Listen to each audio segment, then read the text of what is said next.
Em um mundo digital hiperconectado, o que acontece quando o software quebra?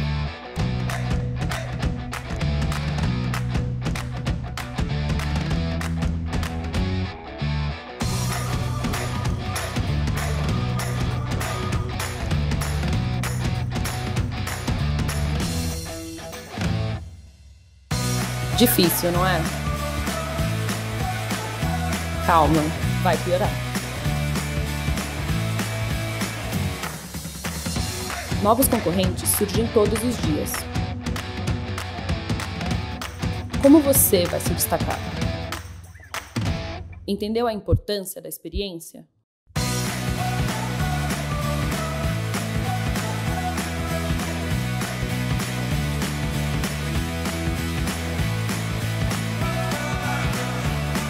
Como acelerar essa virada?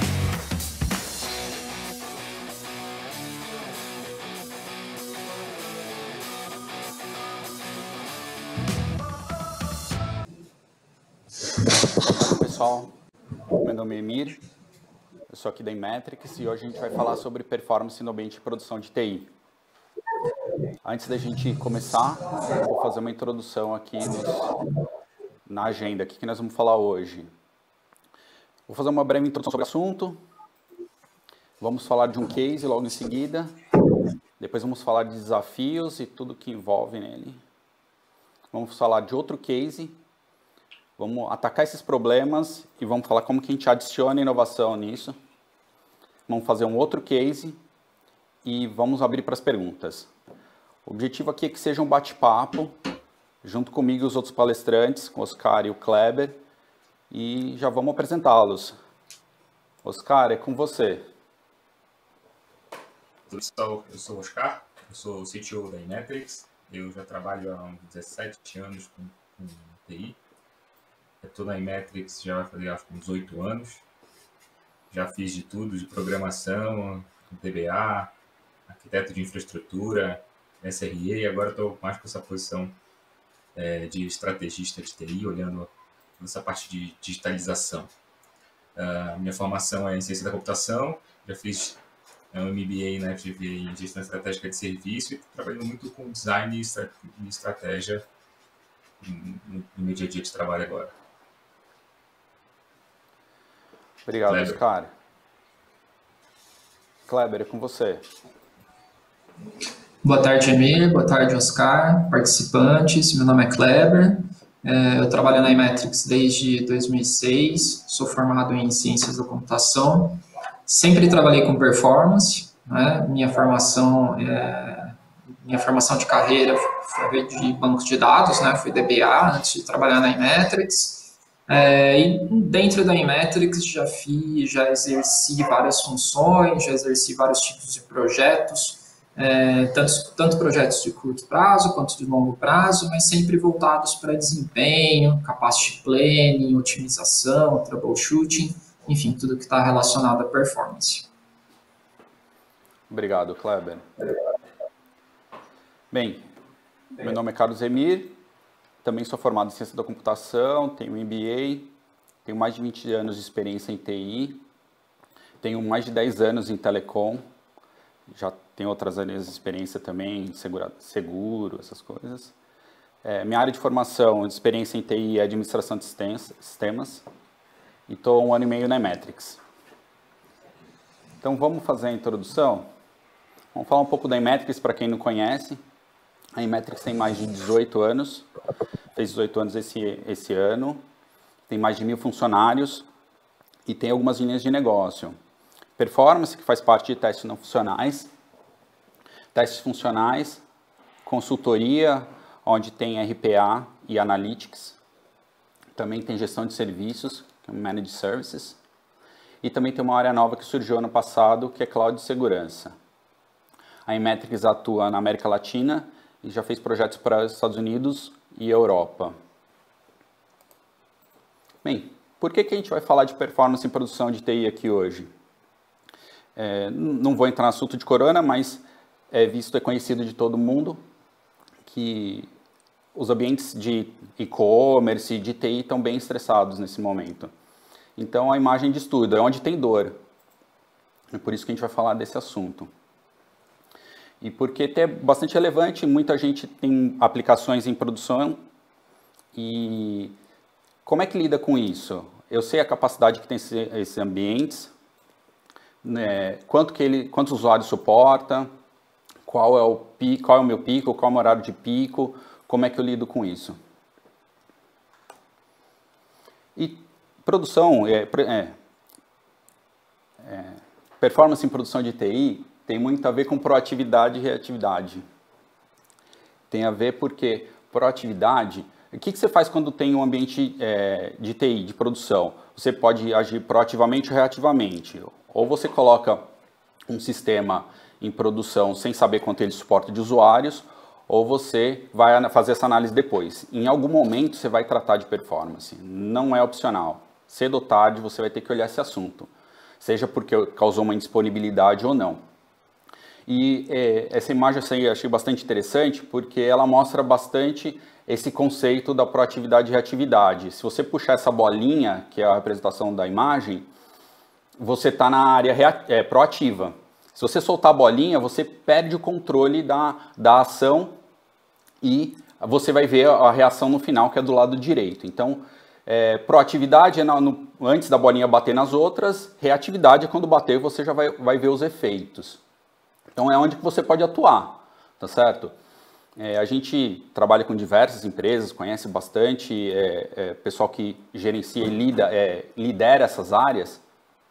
E tem muito desse perfil, né, do cara que é proativo. De verdade, o perfil proativo é um pouco mais raro de achar e bastante do reativo. Eu discuto isso bastante com o Kleber, principalmente, às vezes com o Oscar, que esse perfil está mudando, né, dos gestores de TI.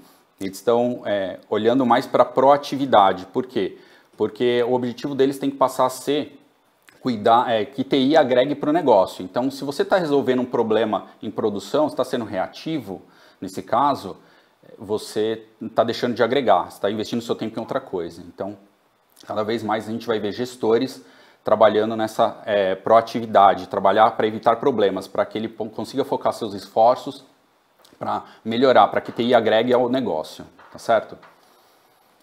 E quais são os impactos? Eu vou usar a mesma imagem com o X e a imagem da empresa, né, o espelhinho aí da imagem da empresa, mas é bem isso. Quanto mais proativo você for, menor o impacto financeiro para o negócio, certo? E na época que a gente está, o dinheiro fala bastante, certo? Então, o dinheiro é pequeno no começo e ele vai aumentando até ser bastante forte, bastante alto no final, quando você já vê os resultados, o impacto que isso é gerado no seu ambiente de produção. E aí a gente poderia, em vez de ser o dólar, o símbolo do dinheiro, poderia ser o símbolo do UX, da experiência do usuário, e poderia ser a imagem da empresa também, certo? Quanto mais você deixa para olhar isso no final, maior o risco de impacto na experiência do usuário e na imagem da empresa. E ninguém quer isso nesses dias de hoje. Pelo menos quer evitar ao máximo. Tá certo? Então agora já vou entrar no primeiro case aqui, né? Um cliente nosso ia fazer um lançamento, um relançamento de um produto com condições bastante interessantes para os clientes, e decidiu fazer uma propaganda na televisão. A gente foi fazer o teste de estresse lá para avaliar a capacidade do ambiente, ou seja, o cliente desejou fazer um trabalho proativo antes do lançamento para garantir que o ambiente ia suportar o volume de usuários, mas o cliente fez uma avaliação incorreta do impacto que uma propaganda na televisão teria. E aí foi bastante interessante que o time de negócio passou para a gente um limite que a gente validou. E quando a propaganda foi para a televisão, esse limite foi tipo 12 mil vezes mais, tá certo? E aí derrubou o ambiente do cliente. Então, teve sucesso no final das contas a propaganda na televisão? Sim, mas pelo lado da TI, nem tanto, porque muitos usuários tentaram acessar o sistema para fazer o cadastro para o produto e não conseguiram, porque o sistema se disponibilizou para uma avaliação errada. Então, a proatividade é interessante, mas ela tem que ser olhada em vários níveis, e se você não olhar direito, ainda assim gera impactos negativos. Tá certo? Então, esse é o primeiro case aí. Vou aqui entrar, então, vou avançar para os desafios. E aqui a gente vai entrar na discussão em si, né? Acabou a minha introdução e vamos agora colocar o Oscar e o Kleber aqui na conversa. E vou começar com você, Oscar. Vamos falar aí da diferença ou dos desafios para performance para cloud e no ambiente on-premise. Acho que a grande diferença, Emi, é que a cloud ela é muito mais elástica, né? Então, você tem uma possibilidade de crescer em infraestrutura de um jeito que no on-premises você não pode fazer. Mas o grande ponto, até porque você precisa cuidar da performance para você saber no ambiente on-premises quando que você vai precisar fazer um novo investimento para aquisição de hardware, ou melhorar a sua aplicação. Mas o ponto na comparação entre cloud e on-premises, ele é muito de que quando você, na cloud, você paga por uso. Quando você paga por uso, você quer manter o uso mais baixo possível para que o seu custo seja menor. Quando você está falando em ambientes on-premises, onde você já fez o investimento de aquisição daquele hardware, é praticamente ao contrário. Você quer usar o máximo daquele hardware que você já comprou para que a experiência de uso seja melhor. Então, se você compra, o exemplo lúdico se você compra uma Ferrari, você quer andar com essa Ferrari no máximo possível de velocidade. Já que você comprou, você quer ter toda a experiência e ter o melhor proveito e melhor uso daquele seu investimento. Diferente da cloud, onde você paga por uso, então você quer manter sempre aquilo o mais baixo possível, entregando a melhor experiência possível com o menor custo. Eu acho que esse é o principal a diferença quando você fala de gestão de performance para cloud e para on-premises. Eu costumo dizer aqui que performance tem um impacto que é assim, a função de performance é a seguinte, é maximizar a utilização de sistemas, minimizando investimentos. Kleber, você gostaria de adicionar alguma coisa nesse tópico? Acredito que tudo foi muito bem dito aí pelo Oscar, né? O ponto que eu entendo é que algumas pessoas acreditam que pelo fato de estar em cloud, não é necessário haver preocupação com performance, né?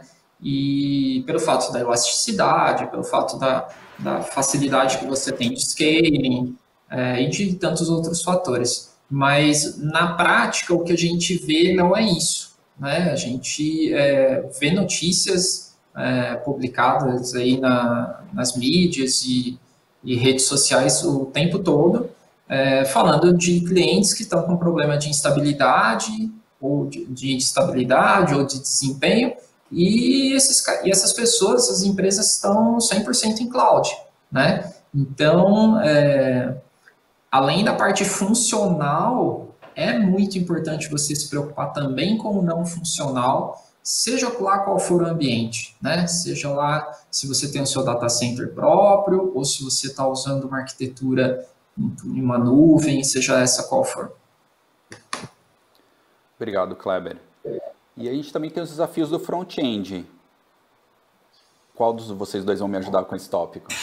Eu falo, cara, é que front-end, eu acho que até para performance é um tema que aparece muito mais, apareceu de forma mais recente. Primeiro, essa divisão de back-end e de front-end, ela é recente, para pensar, né? Com a evolução desses frameworks, desde quando veio a Web 2.0 e a evolução desses frameworks de front-end, como React, Angular, Vue,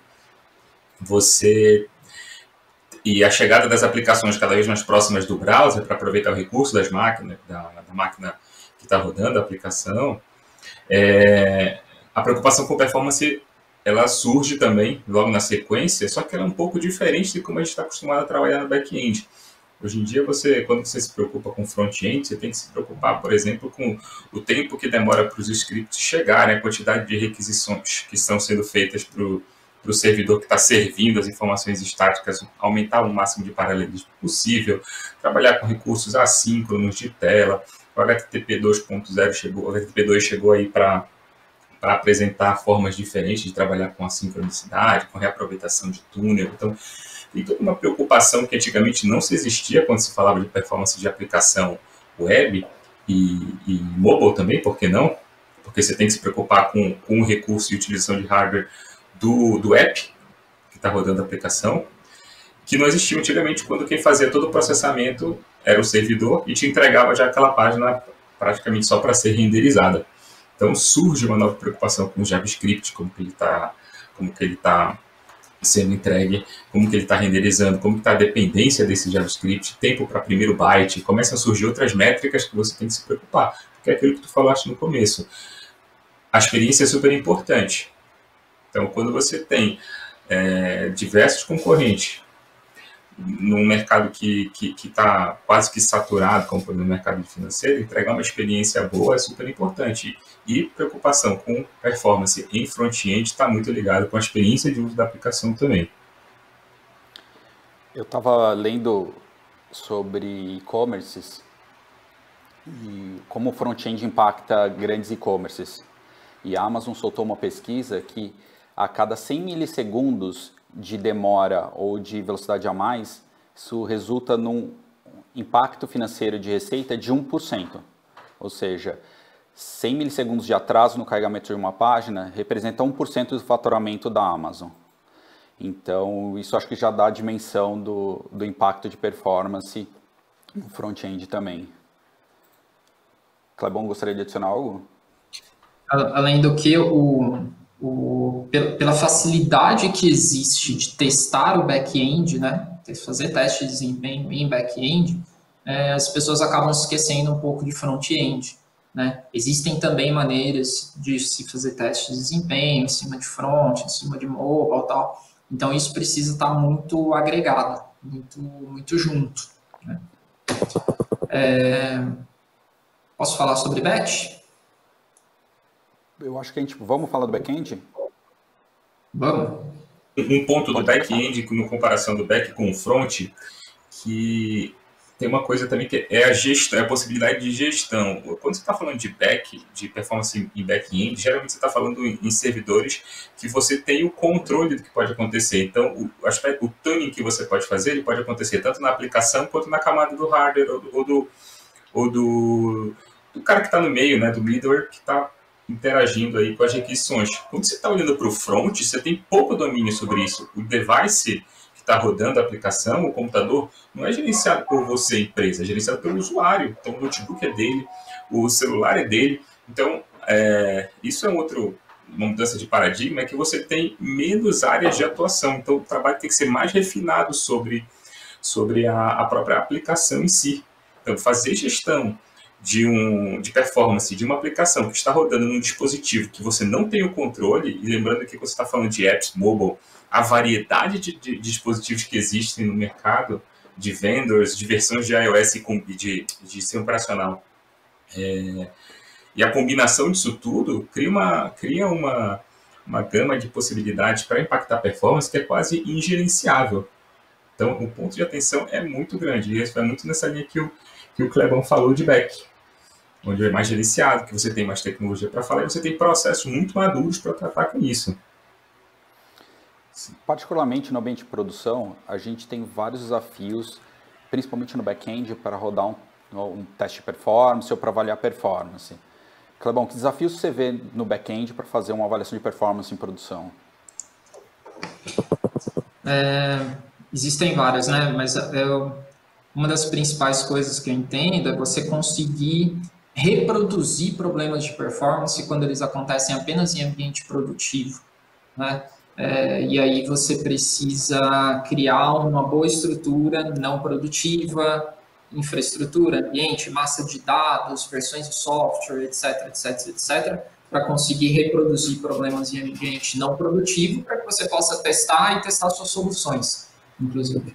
Então, uma das principais dificuldades, especialmente nos dias de hoje, que você tem aplicações totalmente distribuídas, né?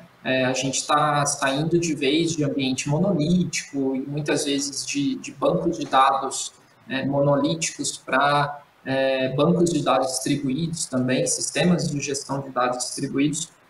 Então, o principal desafio que eu entendo nesse momento é quando você tem um problema que é aleatório, ou que não acontece com muita frequência, intermitente, na verdade, né? Quando você tem um problema que é intermitente e você precisa reproduzir isso para conseguir investigar e conseguir fazer um troubleshooting correto e analisar.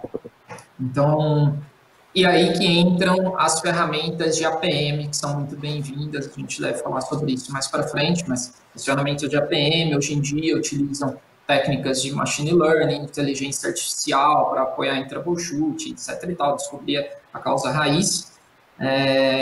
Elas apoiam muito, mas, na minha visão, a maior dificuldade que a gente tem é reproduzir problemas produtivos em ambientes não produtivos. Oscar, gostaria de adicionar algo? Não. Clebão falou. Beleza. Boa. Vamos falar de desafios de performance em batch, então? Clebão, gostaria de começar? Posso falar? Pode. Tá bom. Quando se faz análise de ambiente batch, malha batch, né, e lembrando, malha batch é aquilo que é agendado, né, que é schedulado, como a gente fala. Então, a malha batch ela é disparada por um processo servidor, alguma coisa assim, e ela executa durante um processo, uma janela, né, não é feita de maneira online, com o usuário acompanhando, né. Então, quando se fala em performance e capacidade de malha batch, o ponto mais importante que a gente precisa avaliar nem é a utilização do hardware em si, né, o consumo de hardware em si, mas sim o tempo que você está usando da sua janela, né? Então, se você tem 6 horas, por exemplo, de janela para a execução de uma malha e você está usando 5 horas e 50 minutos, você está quase estourando seu limite, seu SLA, seu threshold, né? Então, é nesse ponto que você precisa se preocupar. Além do que, uma característica de malha batch, né, se você tem um batch bem escrito, bem configurado, ele deveria, pelo menos, usar 100% de um recurso de hardware, né? Então, ele deveria usar 100% de ou CPU, ou memória, ou throughput de disco, ou throughput de rede, alguma coisa nesse sentido. Então, quando se vai fazer análise de malha batch, você tem que atentar ao tempo e volume processado.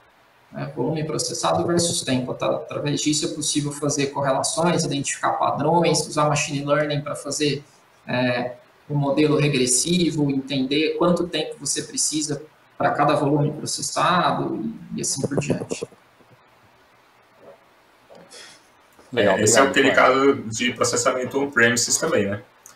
Onde você quer usar o recurso ao máximo, tá? O comparativo é exatamente o mesmo. Bem essa forma de pensar mesmo. E vocês já viram, aí é uma pergunta minha mesmo, né? Vocês já viram alguém implementando batch em cloud? Existe, cara, eu já vi alguns sim, alguns casos de processamento, ainda mais quando você está trabalhando com instâncias do tipo spot, onde é mais barato um determinado horário. Se for um batch que não é time bound, ou seja, você não tem um tempo para entregar uma janela para processar, você usa janelas onde o preço da instância é mais barato. Então, tem, assim, alguns processamentos em cloud para você fazer também. Ainda mais para processamento muito massivo de informação, para alguns data lakes e tudo mais, para fazer alguma higienização de dados. Muito usado para esse processo mesmo de machine learning, de data lakes e analytics. Tem sim. Legal. Eu nunca vi, mas é legal, que bom que vocês viram. Vamos falar de Lean, então? Por que Lean é um desafio para performance, Oscar? Cara, assim, o Lean, eu acho que eu vou até... Acho que a gente vai juntar com o Case 2 já. Porque, assim, é aquela preocupação.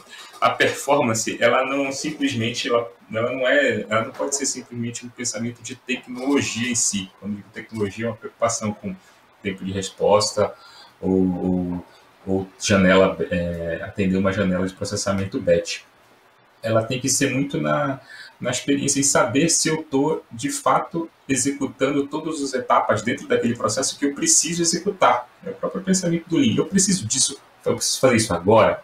Se eu não preciso fazer isso agora, joga fora. Um exemplo disso é o próprio Case. Era uma instituição financeira onde a gente estava trabalhando com performance e o cliente estava reclamando que estava com a percepção de que o login dele, o processo de login dele era ruim. Quem já trabalhou com um banco, quem já usou um app de internet banking ou o próprio app no celular, sabe que tem a geração daqueles tokens, daquela chave de token. Então, o cliente estava... A gente foi chamado pelo time de infraestrutura para olhar o login, a experiência inteira de login. E a primeira coisa que a gente fez foi mapear qual era o fluxo de login, que etapas o correntista passava quando ele tinha que fazer o login na aplicação, até ele chegar na primeira tela, onde vai aparecer os cards lá com as informações que são importantes para ele como saldo, por exemplo, as últimas transações. Então a gente passou que o usuário correntista precisava entrar no site, digitar o primeiro login, digitar o segundo login com a senha, depois digitar um token, até que ele chegava na tela com esses cards, essas informações originais. Então, o que a gente fez? A primeira coisa foi comparar com os concorrentes dele, porque existe uma ancoragem aí na percepção de performance.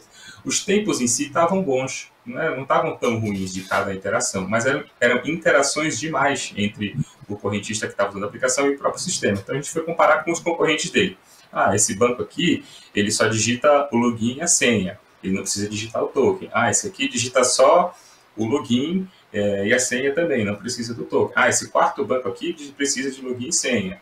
Mas o token dele é uma tecnologia diferente da sua, então o processo é diferente, é mais simples. Então a gente comparou com os outros players e entendeu que digitar o token naquele momento do login não era tão importante para o cara, porque essa informação do token ela só seria necessária para validar o correntista, quando ele fosse fazer a primeira transação financeira, um pagamento de boleto, uma transferência, uma primeira transação financeira de fato. Então o que a gente sugeriu para ele? Remove essa etapa de digitar o token do teu login. Faz simplesmente uma autenticação que já é forte com login e senha e só solicita o token. Você já tem o aplicativo, né, do Guardião na sua máquina instalado, então já ajuda a trazer um pouco mais de segurança para a sua aplicação. Você só precisa digitar o token quando você for fazer a primeira transação financeira dentro do teu ambiente de internet banking. Só isso trouxe uma melhoria de 25% no tempo, 24%, 25% na percepção de lentidão para o correntista. Ele já achou que o processo de login estava mais rápido e a gente não mexeu em tecnologia nenhuma, simplesmente tirou uma etapa que não era necessária naquele momento porque não estava ajudando o correntista a fazer a ação que ele queria fazer quando ele estava interagindo com a aplicação, que é fazer o login e verificar suas informações de saldo. Então, esse é um jeito lean de pensar com o resultado, e não foi diferente para quem estava usando, para o correntista, ele não se sentiu que ele estava perdendo alguma coisa, porque outros players naquele mesmo meio agem daquela mesma forma. Então, a sensação de segurança continuou e a gente teve uma melhoria na sensação e na experiência de uso do correntista. Então foi um case bem interessante, onde a gente usou pouquíssima tecnologia para fazer isso. Obrigado, Oscar. Bem, vamos avançar aqui. A gente está bem avançado no tempo. Vamos falar sobre como é que a gente ataca esses problemas. E aqui eu vou inverter um pouquinho, porque eu já tenho pergunta. Tem uma pergunta do Lucas aqui. Qual abordagem vocês usam para colocar teste de performance em esteiras DevOps? Podem escolher aí quem vai falar. Eu posso comentar e o Oscar comenta sobre o assunto. Bom, tem dois termos interessantes aí na tela, né? Shift Right e Shift Left. E o ponto importante é que é o seguinte, né? A grande maioria das empresas, elas começam os testes de performance com o Right, né? E o que significa o Right? É você executar o teste de desempenho num ambiente quase que produção ou produção mesmo, né? Ou pós-produtivo. Então, você vai lá, faz deploy no teu ambiente produtivo, executa o teste de desempenho e avalia os resultados. Porém, como a gente viu no começo da sua apresentação, isso costuma ser mais caro, menos eficiente, né? Você gasta mais tempo enfim, tem uma série de problemas relacionados a fazer teste de desempenho quando você já está em produção ou quando você está muito perto de produção. Então, a intenção é trazer isso cada vez mais para próximo do período de desenvolvimento, né? Então, se a gente pensar lá no ciclo de desenvolvimento de produtos das empresas, quanto antes você realizar seus testes, mais você consegue, otimizar e identificar problemas de desempenho com antecipação, né? E é mais fácil de resolver, aquela famosa frase, né? É mais fácil prevenir do que remediar, né? E é mais barato também fazer dessa maneira. Então, a intenção é a seguinte: quanto mais você melhora a sua maturidade, quanto maior a sua maturidade, mais left são os seus testes, né? Então, inicialmente, você coloca os seus testes para serem executados após cada build, né? E com o passar do tempo, com o entendimento do seu sistema, do seu fluxo, da jornada do usuário, que é um ponto importante, a intenção é que você faça teste de desempenho também por componente, né? Então, até chegar ao ponto de, após cada commit de código, ser disparado um teste de desempenho pela esteira DevOps. Tem uma série de poréns aí, de questões importantes. Você não pode jogar muita carga, às vezes pode, às vezes não pode, às vezes tem que ser schedulado, às vezes pode ser feito disparado pela própria esteira, enfim, tem uma série de pontos aí que a gente pode discutir, não sei como é que a gente está em relação ao tempo, mas a intenção é a gente jogar o teste quanto mais para o início da esteira, digamos assim. E um ponto muito importante é você testar e manter baselines da jornada do teu usuário. Então, qual é a jornada do teu usuário? Sei lá, um produto digital, o usuário entra, faz login, acessa uma cartela de produtos, escolhe alguma coisa, coloca no carrinho e faz a compra. Então, essa é uma jornada, esse é um fluxo. Então, manter o tempo dessa jornada aceitável, criar baselines e ir trabalhando em cima disso, é o mais interessante quando você está dentro de uma esteira de CI/CD. Vou adicionar uma pergunta aqui. Legal. Então. Pergunta da Giovana. Como vocês tratam o tema de capacity planning em cloud? Se é cloud, não deveríamos nos preocupar com capacidade, certo? Oscar, com quer pegar? Capacidade, eu vou pegar. Bem, a preocupação com performance, a gente já entendeu que a gente precisa se preocupar. Tem essa fatia aí que a gente coloca dentro de gestão de performance, que é a parte de capacidade. A preocupação ela não é com a capacidade em si, ela é mais com o custo, que é uma derivada disso, né? Então, você não se preocupa de imediato com a capacidade de processamento do teu ambiente. Isso considerando, obviamente, que a tua aplicação não sofreu um simples lift and shift para a nuvem, né? Que ela foi criada pensando na possibilidade de autoscale da nuvem. Se você pegar uma aplicação que estava hospedada numa aplicação tradicional, on-premises, e fez o lift and shift dela para um cloud provider, sim, você vai ter que se preocupar com a capacidade, porque a tua aplicação não estava preparada para aquilo. Agora, se ela está dentro da própria nuvem, foi desenhada, como, por exemplo, com o conceito de microserviço e tudo mais, para se aproveitar desses benefícios de autoscale da nuvem, a preocupação passa a ser com o custo. Então, você vai fazer a gestão do custo em si, saber se tá dentro do teu orçamento ou não, para que você não tenha aquela surpresa no final do mês quando vier a fatura. Ainda mais agora, considerando que alguns cloud providers cobram em dólar, e o dólar, do jeito que ele está, com o float absurdo, então a preocupação com a gestão do custo passa a ser muito maior. Então, respondendo diretamente, capacidade não é uma preocupação se a tua aplicação foi desenhada para trabalhar com a nuvem, mas a derivada disso, o próximo passo disso passa a ser se preocupar com o custo, que precisa de uma gestão tão eficiente ou mais eficiente, até porque para você precisar fazer melhorias na gestão do custo, talvez você tenha que fazer mudanças muito maiores na arquitetura da tua aplicação. Tem clientes que têm tudo em cloud, tem clientes que têm tudo on-premise, e os clientes que têm o ambiente híbrido? Como é que fica a questão da performance aí? Eu acho que a tua performance... Quando eu comecei a trabalhar com performance, a gente falava muito da teoria das restrições, né? Do GoDRA, que era uma teoria da administração e tudo mais, mas a gente traz para cá, onde a gente fala que a tua aplicação ela é tão performática, ela tem uma performance tão boa quanto o teu pior componente. Então, nessas integrações de cloud, entre ambiente de cloud e ambientes on-premises, você tem que saber muito claramente onde está o teu gargalo e fazer a gestão da performance a partir desse gargalo, para saber qual que vai ser a capacidade do teu sistema. E muito provavelmente esse gargalo pode estar no on-premises, uma vez que tem um limite, um cap de infraestrutura aí. Então você vai ter que fazer a gestão da performance da tua aplicação a partir desse teu componente com a pior performance. Tá bom? Foi. Obrigado, Oscar. Vamos falar um pouquinho de esteira DevOps? Eu queria adicionar um pouco em cima do... Eu queria adicionar em cima do que o Kleber falou. Quando ele falou de DevOps, a gente costuma também trabalhar na esteira DevOps Performance muito naqueles conceitos de build noturno. Você tem aqueles...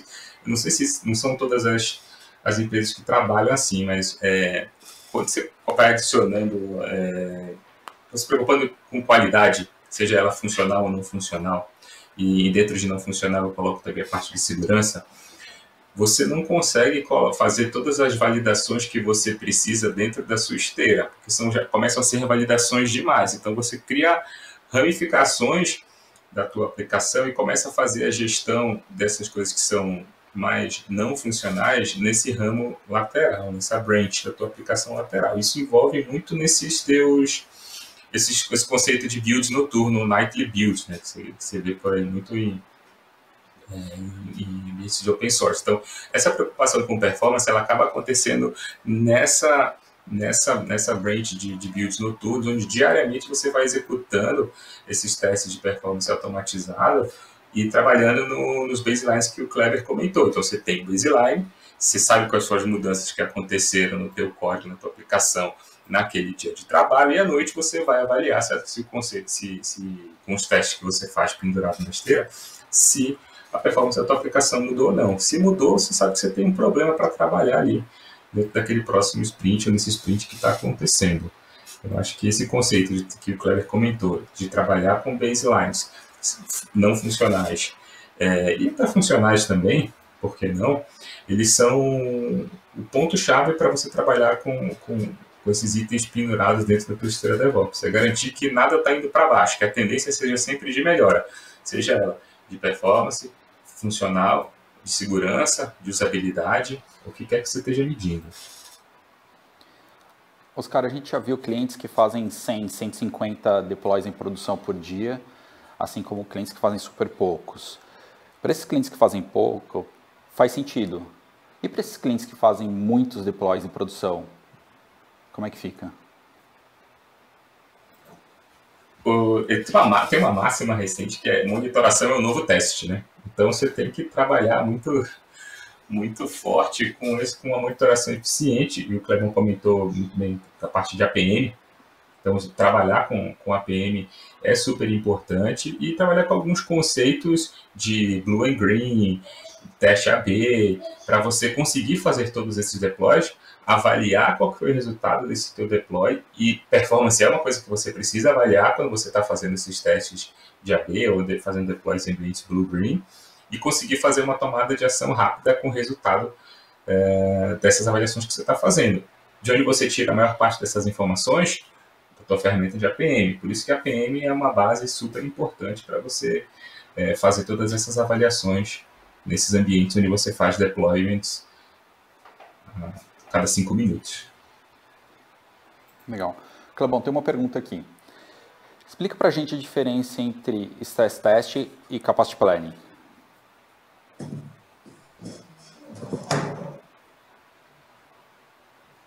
Clebão, tá me ouvindo? Acho que ele está congelado. Eu fiquei uns 30 segundos aí. Você ouviu minha pergunta? De conexão. Não ouvi. Repete, por favor, amigo. Você consegue explicar para a gente a diferença entre stress test e capacity planning? E onde cada um é mais adequado fazer, em produção, desenvolvimento, homologação? Bom, eu costumo dizer que o stress test é uma ferramenta do serviço de capacity planning, ou, como a gente tem dito aqui, né, o Oscar comentou bastante, sobre cloud planning, né, que é a gestão de custos, e também performance planning. Né? Então, o termo performance planning ele não é muito utilizado, mas você acaba trabalhando com gestão de desempenho também quando você está fazendo capacity planning ou quando você está fazendo cloud planning. O capacity normalmente você faz coletando dados de ambientes produtivos, né? Então, o capacity planning você faz simulações, através de ORIF, você faz simulações de tendência de crescimento vegetativo, você entende sazonalidades dos ambientes, dos sistemas e assim por diante. Então, por exemplo, um sistema que cresce o volume de logins por minuto, por segundo, alguma coisa assim, em torno de 5% ao mês, né? Será que a performance desse sistema, aí estou falando de performance planning, será que a performance desse sistema vai continuar boa daqui 6 meses, daqui 1 ano? Será que o que eu gasto com serviços de nuvem para esse sistema vai ser muito ou vai ser pouco daqui a 6 meses, daqui a 1 ano? Ou se eu estou trabalhando com ambiente on-premises, será que eu vou ter capacidade para atender um sistema dessa maneira, né, com esse crescimento daqui a algum tempo? E aí o ORIF entra no seguinte, né, tá bom, então hoje eu tenho capacidade e tenho uma visibilidade de que daqui a 6 meses, daqui a 8 meses, 10 meses, terei também capacidade. Porém, a minha área de marketing pretende colocar uma promoção no mercado, como você comentou no início da nossa conversa, que vai estimular o acesso de novos clientes por uma propaganda na TV. Né? Então, aconteceu um pico de acessos. Você tem que estar preparado para esse tipo de situação. Né? E isso você faz com capacity planning e, muitas vezes, usando uma ferramenta que é o stress test. Então, o capacity planning, você analisa logs, faz análises matemáticas, modelos matemáticos, machine learning, e faz projeções. O stress test você faz basicamente a mesma coisa, mas jogando carga no sistema, estressando o sistema, como a gente está falando, para depois coletar resultados e fazer as suas análises. Então, basicamente é isso, né? A principal diferença é essa. Um é ativo, o outro é passivo. Né? Um é intrusivo, que é o caso do stress test, o outro é não intrusivo, que é o caso do capacity planning. Mas existem situações onde você precisa do stress test para fazer capacity planning. Por exemplo, quando você vai colocar uma nova aplicação para rodar em produção. Você não tem baseline, você não tem histórico. Então, você precisa construir um histórico para começar a trabalhar. Aí é onde entra o stress test para apoiar o serviço de capacity. Legal. Antes da gente entrar nas vantagens e desvantagens, tem uma pergunta aqui. Qual a melhor ferramenta de APM, na opinião de vocês? Clebão? Bom, posso responder. Na verdade, nós somos agnósticos em relação à ferramenta. Né? Existem uma série de grandes players aí no mercado. Acho que eu não preciso citar os nomes aqui, mas as pessoas estão acostumadas aí com as mais famosas, tem 3 ou 4. As melhores ferramentas de APM, nesse momento, são as que usam conceitos de inteligência artificial para identificação de causa raiz de problemas. Né? Então, basicamente é isso. Além disso, as ferramentas de APM que estão começando a trabalhar com a experiência do usuário, né? que é um termo chamado de Digital Performance Management, que é a junção, né, você conseguir entender o que está acontecendo do teu firewall para dentro e também do teu firewall para fora. Né? Você entender que a tua aplicação está rodando bem numa versão de um mobile, Android, XPTO, mas ela não roda bem numa versão mobile, iOS ou Windows, etc. Então, ela tem alguma particularidade. Então, as ferramentas conseguem coletar, que tem plugins para unir essas duas informações, tanto dentro da sua casa, quanto fora da sua casa, quanto lá no device do teu cliente, são as ferramentas que estão mais avançadas, digamos assim, do ponto de vista de APM. Legal, antes... E eu acho que também não existe nenhuma ferramenta que é daquelas instalou, sai funcionando, né? E já consegue ter todas essas informações. Você tem que ter um trabalho muito, muito intenso de saber o que você quer monitorar, saber de onde você vai tirar essa informação, esse dado, na verdade, né? E depois transformar esses dados em informação.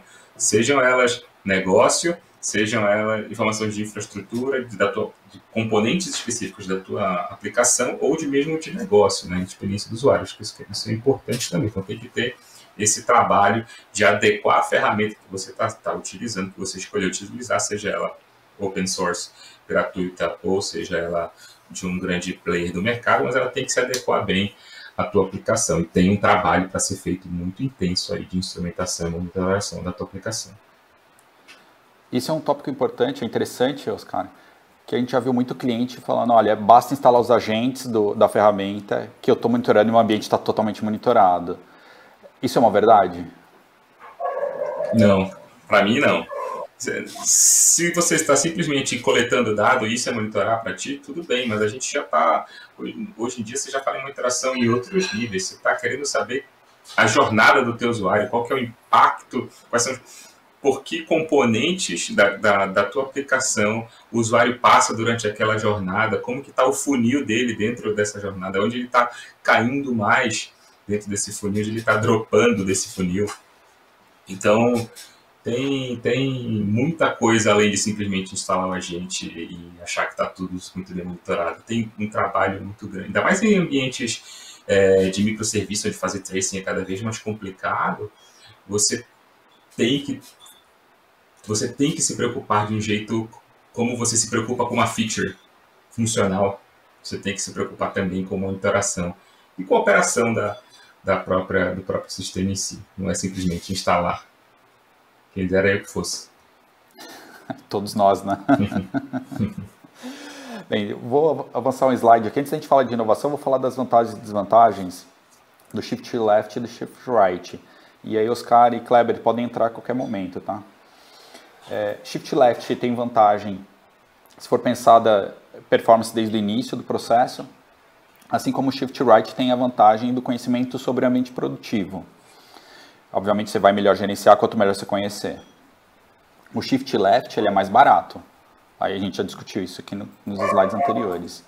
No Shift Left, no Shift Right, ele é mais complexo. Não necessariamente ele é mais caro, mas certamente é mais complexo. Aí o Kleber deu N razões. Massa de dados, janela para o stress de performance, se for stress test. Então é bem mais complexo. Ainda mais dependendo se for banco, não dá para testar a transação, porque informa o Bacen, então tem uma série de complexidades aí. Então tem nuances importantes que a gente precisa observar. Uhum. Do Shift Left tem a vantagem da automação, certo? Que a gente discutiu aqui, de colocar os testes de performance no início da esteira, né, ou antes do código ir para produção. No Shift Right você tem um controle sobre a experiência do usuário, que é aquilo que o Oscar acabou de falar, né? Não é só instalar o agente, planejar seu monitoramento do seu ambiente, das suas aplicações, para garantir uma boa experiência do usuário. No Shift Left, os resultados de um teste de performance não necessariamente refletem a realidade. E isso acontece porque o teste que você faz em performance é normalmente homologação ou desenvolvimento. Como é que você extrapola esses dados para a produção? Não necessariamente é válido, tá certo? E a diferença do Shift Right é a previsibilidade. É o que o Kleber falou. O planejamento de capacidade gera previsibilidade, inclusive financeira, de investimentos ou de economia de recursos. Kleber e Oscar, vocês concordam, discordam? Gostariam de adicionar alguma coisa aqui? Eu concordo 100%. Acho que é exatamente isso mesmo. E conforme eu disse lá atrás, né? O que a gente está vendo é um movimento de shift left conforme você aumenta o teu nível de maturidade em testes de desempenho. E a gente não precisa pensar que eles são antagônicos. Você não tem que fazer uma escolha aí. Você tem que fazer um trabalho inteligente de gestão de performance da tua aplicação e saber em que momento a ação está, aquele ciclo de desenvolvimento está, e que ferramentas você pode usar, ou que metodologias, ou que técnicas você pode usar para se preocupar com a performance da aplicação no começo do desenvolvimento dela, desde a arquitetura, desde o design da aplicação, até a operação dela. E usar as ferramentas certas no momento certo, para que quando você for chegando cada vez mais próximo do ambiente produtivo, você tenha menos incerteza e você se aproveite dessa previsibilidade que você tem de fazer o shift right. Então, cada etapa que a sua aplicação evolui, da concepção até a operação, gestão de performance ou gestão não funcional, eu vou colocar assim, ela precisa ser feita da mesma forma como você faz a gestão funcional da sua aplicação. Acho que esse é um ponto bem importante, que se o pessoal tiver que sair dessa apresentação ou desse webinar com alguma coisa na cabeça, saia com isso aí também. Eu também adiciono que os clientes têm uma esteira rolando, certo? Novos desenvolvimentos, mas tem um monte de aplicações que já estão em produção. E cedo ou tarde dá um problema, ou dá um problema de performance, ou tem alguma indisponibilidade, e o ambiente de produção tem que cuidar disso. Então, vamos voltar aqui. E agora a minha pergunta para vocês é: como é que a gente adiciona inovação em performance, né? A gente falou aí de capacity planning, de stress test, de gerenciamento de performance num processo inteiro, até no Lean. Então, como é que a gente adiciona inovação nisso? Vocês querem escolher quem começa? Clebão, pode começar? Posso começar. O que a gente tem trabalhado muito, né, muito arduamente nos últimos tempos, é com data science, né? Assim como tudo está evoluindo para a ciência de dados, performance não é diferente, né? Então, vou dar um exemplo bem simples aqui. A primeira coisa que você faz quando você coloca teste de desempenho numa esteira é configurar alguns SLAs, né? Então, pensando em um determinado fluxo da jornada do usuário, sei lá, o tempo médio de login não pode passar de 100 milissegundos. Ok, você cria um threshold lá, determina um SLA e você recebe um alerta se isso começa a acontecer. Porém, o tempo médio, ele vem aumentando com o passar do tempo e do volume de deploys que você faz, e quantidade de commit de códigos. Então, o que era antes, há 4 meses atrás, 10 milissegundos, vem aumentando 15 milissegundos, 20 milissegundos e assim por diante. E quando passa o seu SLA, quando estoura o seu SLA, você recebe um alerta, o retrabalho, né, o trabalho que você tem para reduzir novamente esse tempo é muito alto.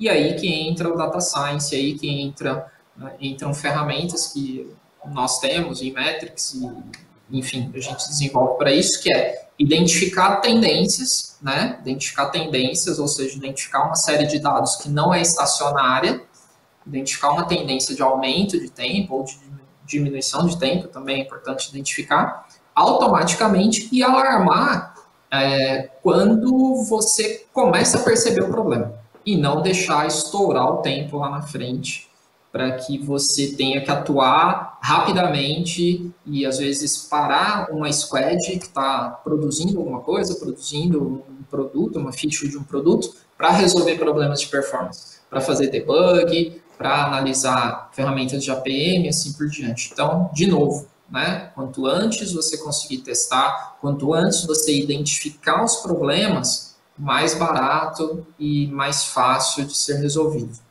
O que se tem quando você coloca testes de desempenho em esteiras de CI/CD, em esteiras de DevOps, é um volume absurdo de séries de dados que humanamente é impossível analisar. Você precisa usar alguma metodologia, precisa usar alguma tecnologia para isso, né? E o que a gente usa é machine learning, é data science. Legal, Cláudio, você tocou num ponto interessante antes de eu entrar para uma pergunta. Muita gente que tem teste de performance na esteira usa igual o Oscar falou. Pega uma janela e faz o teste, né? E a gente já viu clientes que fazem isso, e o que eles fazem é assim, executa o teste de performance e garante um threshold mínimo, seja de usuários, seja de qualquer outra escala. Só que os clientes podem ter pouco deploy em produção e podem ter muitos. Como essa solução se aplica nesses clientes que tem muitos clientes? E como que se aplica também para esse cara que usa a janela de deploy com uma análise, né? Porque não tem como avaliar isso todo dia, tá certo? Então, estou entendendo que o que você está propondo é aplicar machine learning numa execução que pode acontecer durante o dia, mas também pode ser aplicado de madrugada. É isso? É exatamente isso. Então, para quem está acostumado com stress test, com teste de desempenho, para quem executa muito stress test, existe um termo, né, que é o smoke test. O smoke test é um teste com uma baixa volumetria de usuários simultâneos, né, usuários virtuais simultâneos. Um barulho muito forte aqui. Acontece, claro. O smoke test serve para fazer validação da sua instrumentação, serve para fazer validação da tua ferramenta de APM, de todos os seus coletores e assim por diante. Então, na verdade, o que se recomenda é que o teu smoke test, o que a gente chama hoje de smoke test, com 5, 10 usuários virtuais, seja realmente executado a cada nova build, né, de código. Mas isso, assim como o Oscar falou lá atrás, isso não impede que a gente faça o teste grande, né, o shift right, o teste completo, nas janelas esqueduladas, e a gente faça a junção dessas séries de dados, né, a gente faça a junção dessas séries temporais e utilizemos machine learning para analisar tendências, identificar problemas e identificar possíveis e futuros problemas de desempenho. Legal, e eu vou aproveitar esse gancho, se o Oscar não tiver nada para complementar. Você tem?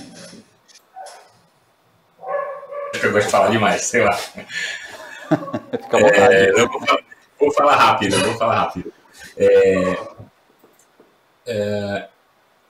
Quando você faz a gestão funcional, você fala muito de teste regressivo automatizado funcional, né, da tua aplicação. Acho que esse conceito é aplicar o conceito do teste regressivo também, só que para o não funcional. E tem uma característica muito importante do teste regressivo, é que você olha naquelas funcionalidades que são as mais importantes para a sua aplicação. Mais importantes em 2 quesitos, volume de acesso e relevância para o negócio. Então, você não precisa necessariamente testar toda a tua aplicação toda vez.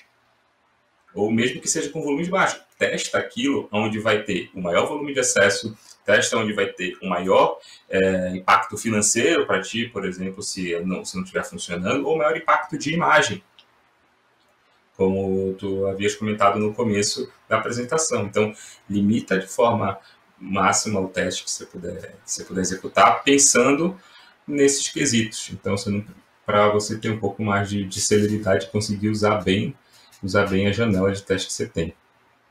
Faz bastante sentido, né? Fazer um Pareto aí. Sim. Legal. Ligado com esse assunto da esteira DevOps, tem uma pergunta aqui do Pércio José. É melhor usar Shift Left ou Shift Right? Qual é o mais preciso? Eu acho que o mais preciso é o Shift Right, porque você está olhando produção.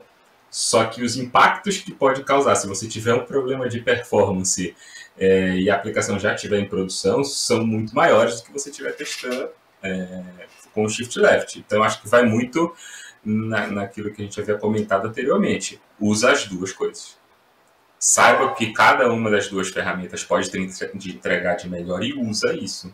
E vai reduzindo os desconhecimentos e as incertezas de performance que você tem da sua aplicação conforme ela vai evoluindo até chegar em produção. E usa técnicas em produção para te permitir fazer drawbacks ou fallbacks rápidos, caso você tenha algum problema de performance que seja notado. Blue and Green, teste AB, esse tipo de abordagem para a produção. Obrigado, Oscar. Tem mais alguma coisa para falar sobre inovação? Senão vamos entrar nas perguntas. Eu tenho só mais uma. Manda bala, Oscar.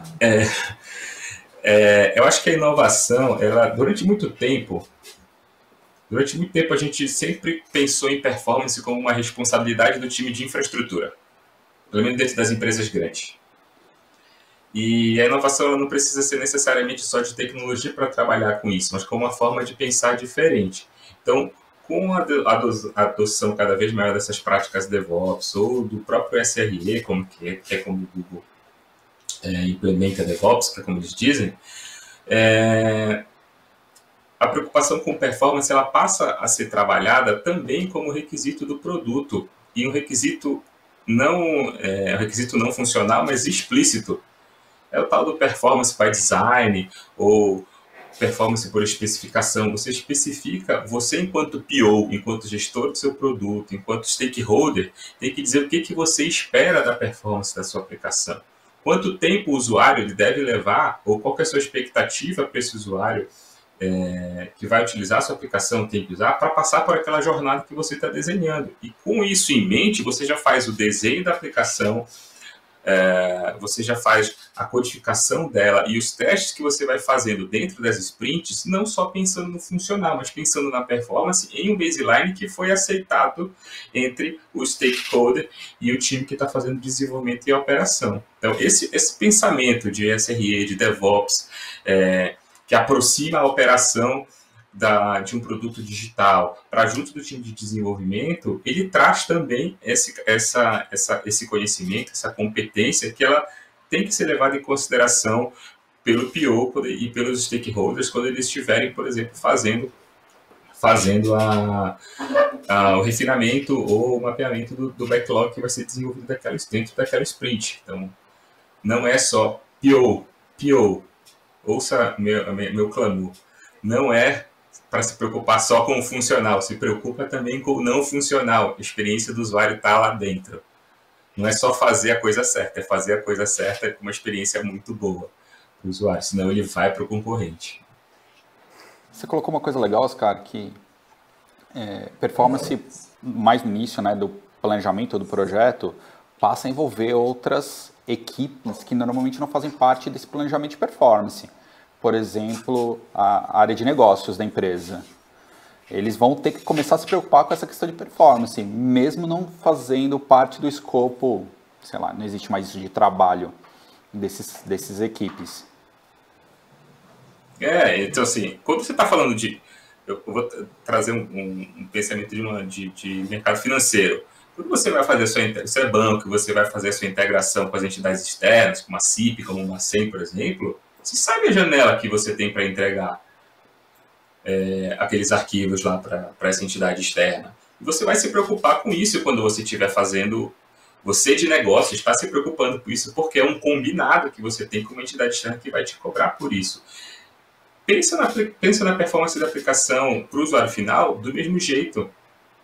Entende como seus concorrentes, qual que é a experiência que eles dão, como que eles medem isso, meça você qual que é a performance que os seus concorrentes têm, por exemplo, para abrir uma conta digital ou para gerar o extrato do último mês da sua conta corrente, vê quanto tempo demora, usa isso como baseline, começa a se comparar, cria milestones, cria âncoras e vai se preocupando com isso. E trata de performance também como um requisito que precisa ser especificado, para falar da linguagem de antigamente. Precisa ser claro para todo mundo.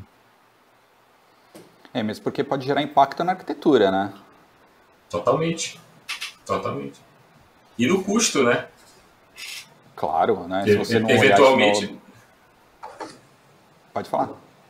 Não, porque eventualmente você vai tomar uma decisão de arquitetura por uma solução específica quando você precisa de performance. Quando você não precisa de performance, você vai por uma que é mais barata, então pode ser mais barata ou mais cara, então você precisa ter isso em mente. A gente fala muito que a gente está a tecnologia, ela aumentou pra caramba a sua complexidade. Você tem diversos componentes. Quando você aumenta a complexidade, você aumenta a dificuldade de gestão. Fazer performance e fazer gestão de performance é fazer gestão também. Então, você tem preocupações de primeiro nível de desdobramento, segundo nível de desdobramento, terceiro, quarto, que podem impactar diretamente na performance e você tem que se preocupar com elas. Então, é mais um ponto que sim, que o responsável de negócio e que o stakeholder tem que se preocupar. Isso mesmo porque se você não olhar para a arquitetura e performance no começo, você pode ter que redesenhar tudo depois que o negócio for para produção. E aí fica muito caro, pode até inviabilizar o projeto. Totalmente. Beleza. Vamos para as perguntas, então. Vamos começar aqui. Tem uma pergunta aqui, da Lígia. É possível gerir todos os testes de performance utilizando apenas ferramentas open source? Clebão, acho que essa é para você. Sim, é possível. Obviamente, isso depende do volume de testes e maturidade que a empresa que está fazendo isso possui já em relação a testes de performance, mas normalmente você começa com ferramentas open source mesmo, todos os participantes conhecem. E o ponto importante é você ter muito claro o objetivo da gestão do teste de performance, né? E não apenas testar por testar, gerar séries de dados, armazenar e aquilo ficar lá sem nenhum tipo de gestão. A Imetrix mesmo possui uma ferramenta própria, né, que a gente entrega junto com o nosso serviço, o cliente não paga nada por essa ferramenta, que é o Lumina, né, que ajuda na análise de séries temporais, tanto para de execuções de teste de performance, quanto para capacity planning, quanto para cloud planning, performance planning, etc. É óbvio que existem as suas dificuldades, né, quando você enfrenta um bug, né, em uma ferramenta open source, você precisa pesquisar na comunidade, às vezes você tem que executar um teste diferente, com um protocolo diferente, usando um plugin diferente, algo que você não tem o suporte do fabricante. Mas sim, acredito que sim, dá para trabalhar com software open source, e em algumas, obviamente, com algumas restrições. Legal, Kleber, agora eu vou pedir para você contar um pouco do case 3 aí, do último case.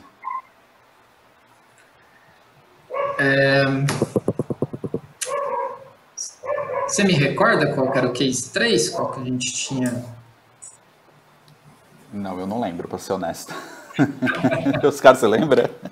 Eu posso contar um case aqui que eu acho que é bastante interessante. Vamos lá. Brinquei um pouco com você. É o seguinte, vamos lá. Nós somos convidados para fazer a avaliação de um software dentro de um banco, né? Dentro de uma empresa financeira. Então, a expectativa desse cliente era a seguinte: olha, vocês precisam me ajudar porque o meu sistema X aqui, ele deve receber a partir do mês 6 ou 7, naquela época, alguma coisa assim, algo em torno de 10 vezes mais o volume que ele recebe hoje. Isso porque eles estavam tirando de produção um sistema, um legado, e o sistema mais recente deles iria passar a receber as requisições que o outro sistema recebia. E aí o que acontece? Beleza, esse cliente tinha tudo em ambiente on-premises, né? E fomos lá, instrumentamos o ambiente, executamos o teste e avaliamos os resultados. E percebemos o seguinte: até uma certa volumetria, o sistema respondia muito bem, uma taxa de tempo de resposta muito baixa, né? Um tempo de resposta muito baixo e ia muito bem. Dali para cima, o tempo de resposta começava a ficar muito ruim, mas muito ruim mesmo, né? E, curiosamente, o sistema não utilizava o hardware que ele tinha disponível. Então, fizemos várias simulações, a gente aumentou o hardware verticalmente, a gente aumentou horizontalmente, a gente fez de uma série de maneiras, mas o sistema era uma caixa preta e a conclusão que a gente chegou é que ele realmente era limitado e que ele não suportava, ele não utilizava o hardware que ele tinha disponível, né? E a partir dali, então, a gente deu uma notícia que não é muito boa para o cliente, mas é a nossa função, é o nosso papel, nós temos que dar esse tipo de notícia também, e dissemos o seguinte: olha, esse sistema não suporta o volume de requisições que vocês esperam receber, e também não encontramos maneiras de fazê-lo suportar, seja aumentando o hardware, ou seja, alterando configurações e parâmetros da aplicação. E aí, em conjunto com o fabricante, realmente o cliente chegou à conclusão que ele deveria trocar a solução, trocar de tecnologia, trocar de sistema, trocar de aplicação, e seguiram com essa atividade. Legal, Kleber, obrigado. Era esse mesmo case que a gente tinha conversado. Vamos para as perguntas, então? Vou começar com uma aqui da Ingrid Macedo. É possível medir a performance em aplicações mobile? Qual a melhor ferramenta open para realizar esses testes? Aí vou pedir para o Oscar responder essa. Sim, é possível. A grande característica das aplicações mobile é que elas são desacopladas, né? Então ela tem esse conceito de front-end e de back-end muito bem estabelecidas. Então a aplicação está rodando dentro do device e está interagindo com o back-end que está capturando essas informações, que está dando as informações de negócio, né? Então a primeira coisa que você faz é fazer a gestão da performance de todo o teu back-end, que é aquele ambiente que é facilmente gerenciado por quem está prestando o serviço. Então, práticas para fazer isso são bastante comuns, né? Stress test, APM, toda a interação, capacity e tudo mais. Considerando, vou entender um pouquinho a pergunta dela aqui. Tá bom. Considerando que é só no mobile, é possível? Só dentro do dispositivo, ferramentas open source especificamente, eu desconheço. Eu sei que os grandes players de APM no mercado, eles têm seus SDKs para fazer gestão da performance dentro do dispositivo. Mas os próprios vendors de iOS, a Apple e a Google, eles disponibilizam algumas informações do hardware para saber o que estava acontecendo. Então, você consegue saber como que está o uso de CPU facilmente do dispositivo, como que está o uso de memória, disco, se você está usando 3G, se você está usando Wi-Fi, se você consegue ter acesso aos logs da tua aplicação de forma de forma relativamente fácil dentro desses dispositivos. Então, dentro do próprio device mobile, você consegue tirar algumas métricas, sim. Não está tão evoluído como a gente já tem em aplicações tradicionais, né, que rodam dentro de um servidor, ou ferramentas de APM, mas ela está muito ligada aos frameworks que você utiliza para fazer renderização da própria tela e ao tempo que você demora para fazer as integrações com o teu back-end. Considerando que esses tempos são baixos e você consegue gerenciar, você consegue fazer a gestão da tua aplicação. Mas é importante comentar aquilo que a gente falou quando a gente estava falando das ferramentas de APM. São dois mundos distintos, mas que para fazer a gestão da performance da experiência digital de forma eficiente, você precisa consolidar essas duas informações, back-end e front-end dentro do mobile. Pode ser instalando um SDK ou pode ser monitorando, fazendo a sua própria aplicação, monitorar essas informações que a própria engine do SEO disponibiliza. Legal, obrigado, Oscar. Tem uma outra pergunta aqui da Mariana. Tem um ambiente de produção que suporta com disponibilidade e desempenho dia a dia, mas em momentos de picos de acesso sempre temos lentidão. Como podemos nos prevenir para que isso não aconteça? Posso responder? Fica à vontade, Kleber. Bom, é aquilo que a gente vem comentando, é uma ótima pergunta, né? Aquilo que a gente vem comentando durante a nossa live aí.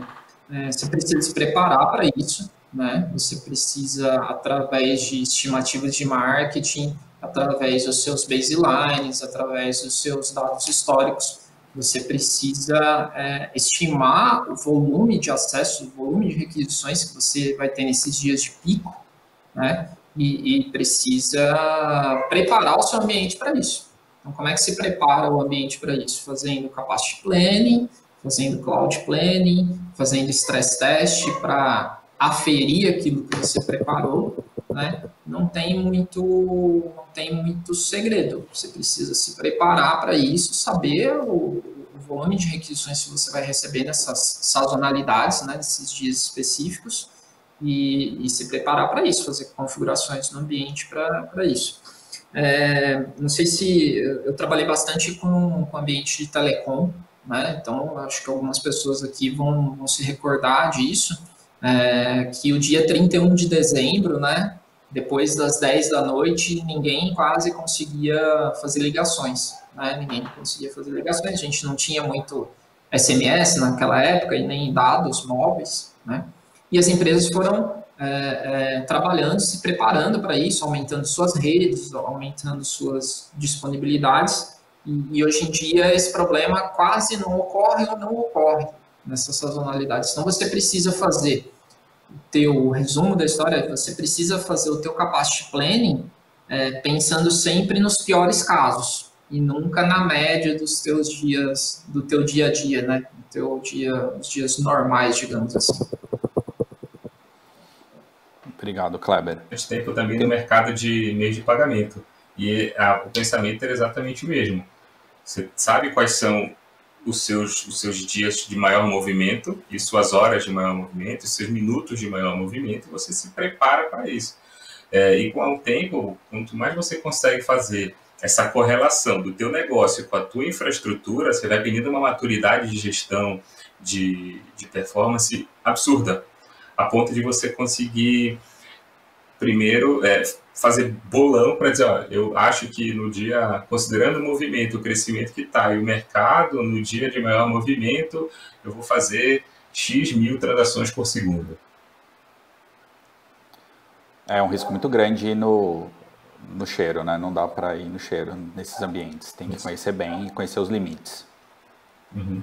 Legal, Oscar. Temos mais uma pergunta aqui do Lucas. Qual a melhor abordagem para testes de performance? Testar em pré-produção ou produção? Eu acho que a gente meio que respondeu essa, mas vamos responder de novo aí. Kleber, gostaria de responder? É o que já foi dito, né? Eu acredito que as duas alternativas são importantes, né? Na verdade, não existe o certo ou errado, existe o mais aplicável para um determinado momento. Então, quando você faz um teste de desempenho em ambiente produtivo, você está, de certa maneira, aferindo, né, com toda certeza que o teu ambiente suporta uma determinada volumetria. Porém, né, isso é custoso, é cansativo, exige janela. Muitas vezes você não pode executar teste em ambiente produtivo por aquilo que você já comentou aí atrás, você estraga a tua massa de dados, né, e aí você está trabalhando com dados reais, dados dos clientes. Então, a maneira mais assertiva, com certeza, é fazer o teste em ambiente produtivo. Mas muitas vezes ele não é viável. E aí existem metodologias, existem maneiras de você fazer testes em ambiente não produtivos, né, para que você tenha uma boa qualidade, um bom desempenho no teu ambiente produtivo. Legal, obrigado. E a última pergunta aqui é uma pergunta bem técnica do Leonardo Berbert. Quais seriam as métricas a serem analisadas, consideradas numa esteira DevOps para projeção a longo prazo? Se eu tivesse que responder, eu responderia depende. Mas vou deixar para vocês. Responde como consultor e fala assim, depende, né? A resposta do consultor é essa mesmo, é a minha resposta. Mas eu concordo com a sua resposta, Emi. Acho que assim, vamos lá, para uma ferramenta online, que o usuário está interagindo, acho que você tem que medir muito o tempo de resposta mesmo, né? O tempo de resposta por interação, ser capaz de conseguir montar a jornada do usuário por aquele tempo e trabalhar com o funil dentro dessa jornada e ter métricas bem interessantes de parte de back-end com tempo de resposta e capacidade de atendimento de transações simultâneas. E dentro do front-end, eu gosto de falar, a gente fala muito de tempo do primeiro byte, que é quando a informação chega para você e já começa a te dar... Não sei se vocês já viram que algumas aplicações eles trabalham com aquele conceito de skeleton, que ele carrega rapidinho uma interface para ti e já te diz com placeholders onde vão ficar as informações que vão aparecer. E depois eles vão carregando essas informações. Então, uma pesquisa mostrou que quando você usa esse conceito de skeletons e placeholders, você tem a percepção de performance maior.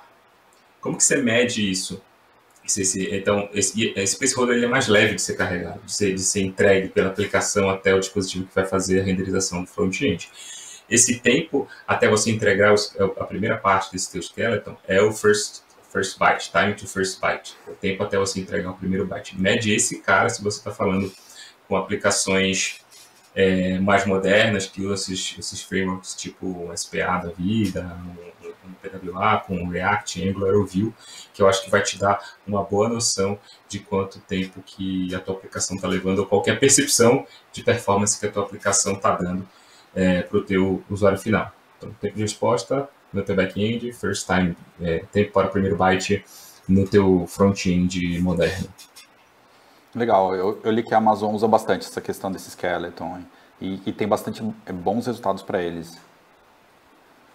Então, e é uma coisa psicológica, é da cabeça do cara. Não necessariamente, tecnicamente, foi mais rápido, mas o que importa, mais uma vez, não necessariamente é ser mais rápido, mas é parecer mais rápido. E se abordagens com placeholders e skeleton te trazem essa percepção, não tem por que não adotar.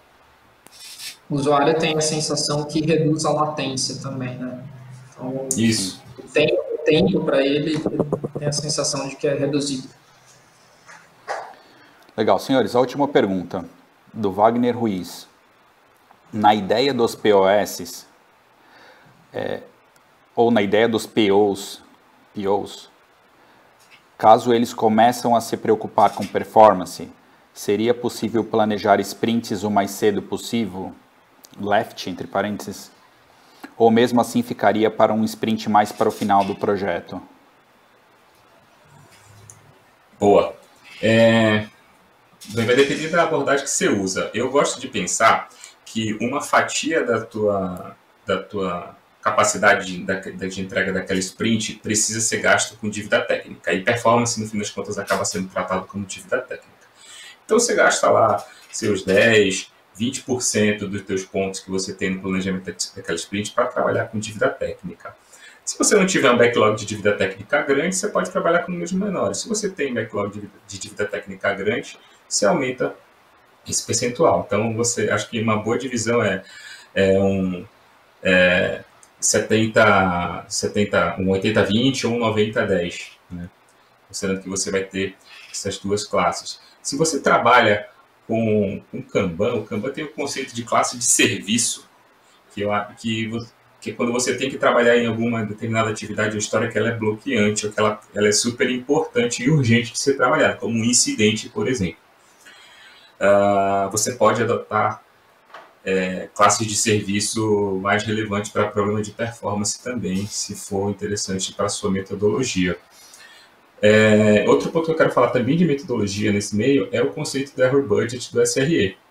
Se você define indicadores que estão relacionados à performance, como, por exemplo, a aplicação, 98% das transações feitas para minha aplicação devem responder em menos de 1 segundo. E você começa a fazer o rastreio desse indicador. Se esse indicador, que é o teu SLO, se o teu SLO caiu para baixo do teu acordado, que é abaixo dos 98%, você vai dedicar mais tempo da tua sprint para fazer correção de dívida técnica ou de ações que vão te ajudar a melhorar esse indicador lá para frente. Então, é um misto de metodologia e é um misto de tecnologia. E eu gosto muito dessa abordagem de usar de fazer gestão de performance usando SLO, porque você tem um indicador claro de como que você está trabalhando e de qual que é o combinado de performance entre quem faz a operação do produto, quem faz o desenvolvimento do produto e quem faz a concepção do produto, porque isso é combinado com o stakeholder. E o combinado se isso aqui for ruim, ou se a entrega que estiver sendo feita pelo nosso time for ruim a ponto de ferir a nossa performance e ferir a experiência que a gente está dando para o usuário do nosso produto, a gente vai colocar isso aqui como uma coisa mais importante para ser trabalhada naquele time box ou naquela determinada janela daquela sprint para fazer esse indicador voltar para o que a gente considera normal. Então, essa chegada do time de operação para compor as squads com metodologia e com processo, ela é super importante e ela mostra a maturidade e a preocupação que a gente precisa ter com o produto digital para o PO e para os stakeholders de negócio. Obrigado, Oscar. A gente está faltando 5 minutos para a gente terminar aqui. Vamos para considerações finais e eu vou deixar para o Kleber agora para começar. Clebão, o que você gostaria de resumir aí do evento, no seu ponto de vista?